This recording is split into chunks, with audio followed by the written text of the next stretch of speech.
പ്രതിജ്ഞ ആരംഭിക്കുകയാണ്.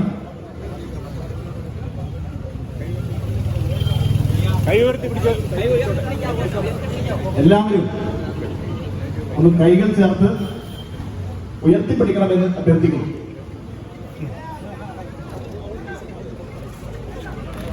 പ്രതിജ്ഞ.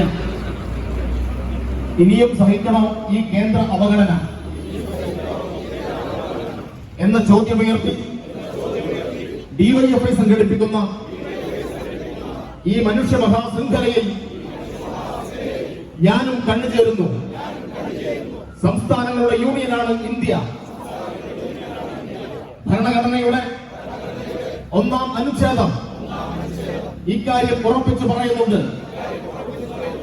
എന്നാൽ ബിജെപി ഇതര പാർട്ടികൾ ഭരിക്കുന്ന സംസ്ഥാനങ്ങളെ ശത്രുരാജ്യത്തെ പോലെയാണ് കേന്ദ്ര ഭരണാധികാരികൾ കാണുന്നത്. ഈ ക്രൂരതയുടെ ദുരന്ത ഫലം അനുഭവിക്കുന്ന സംസ്ഥാനമാണ് നമ്മുടെ കേരളം. ആർഎസ്എസിന്റെ വർഗീയ രാഷ്ട്രീയത്തെ പ്രതിരോധിക്കുന്നു എന്നതാണ് കേരളത്തോടുള്ള ശത്രുതയ്ക്ക് പ്രധാന കാരണം. അവകാശപ്പെട്ട കേന്ദ്രവിഹിതം നിഷേധിക്കുകയാണ്.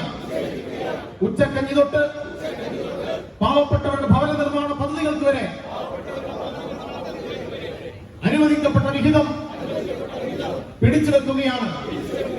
രാജ്ഭവനെ ബിജെപിയുടെ ക്യാമ്പ് ഓഫീസാക്കിയിരിക്കുന്നു. കേരളത്തിലെ റെയിൽവേ വികസനം അട്ടിമറിക്കുന്ന പിന്നിലും സംഘപരിവാറിന്റെ വെറുപ്പിന്റെ രാഷ്ട്രീയമാണ്. ബദൽ പദ്ധതിയായി വിഭാവനം ചെയ്ത സിൽവർ ലൈനിന് അനുമതി നൽകുന്നില്ല. ജനങ്ങളുടെ യാത്രാ ദുരിതം വിവരണാതീതമായിരിക്കുന്നു. രാജ്യമാകെ നിയമന നിരോധനം ഏർപ്പെടുത്തിയതോടെ തൊഴിലില്ലായ്മ അതിരൂക്ഷമായിരിക്കുന്നു. കേന്ദ്ര സർക്കാർ സ്ഥാപനങ്ങളിലും കേന്ദ്ര പൊതുമേഖലാ സ്ഥാപനങ്ങളിലും നിയമനം നടക്കുന്നില്ല. കാർഷിക വ്യാവസായിക മേഖലയിലെ തകർച്ചയും തൊഴിലവസരങ്ങൾ ഇല്ലാതാക്കി. 10 വർഷത്തെ ബിജെപി ഭരണം 100 വർഷത്തേക്ക് പിറകോട്ടാണ് രാജ്യത്തെ എത്തിച്ചത്.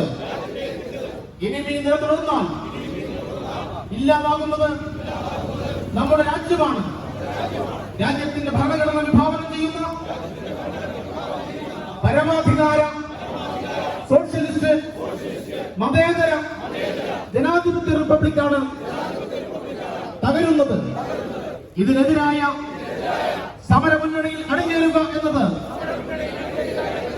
നീതിബോധമുള്ള മനുഷ്യൻ എന്ന നിലയിൽ എന്റെ കർത്തവ്യവും കടമയുമാണ്.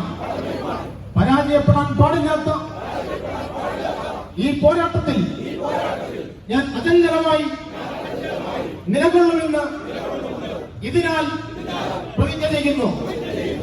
ഇൻകുലാബ് സിന്ദാബാദ്, ഡിവൈഎഫ്ഐ സിന്ദാബാദ്, മനുഷ്യത്വങ്ങൾ സിന്ദാബാദ്. പോരാട്ടങ്ങൾ നിലയ്ക്കുന്നില്ല, പോരാട്ടങ്ങൾ നിലയ്ക്കുന്നില്ല. ഓരോ ഇഞ്ചും പൊരുതി പൊരുതി സഖാക്കളെ നാം മുന്നോട്ട്. കേന്ദ്ര ഭരണം തുലയട്ടെ, മോഡി ഭരണം തുലയട്ടെ.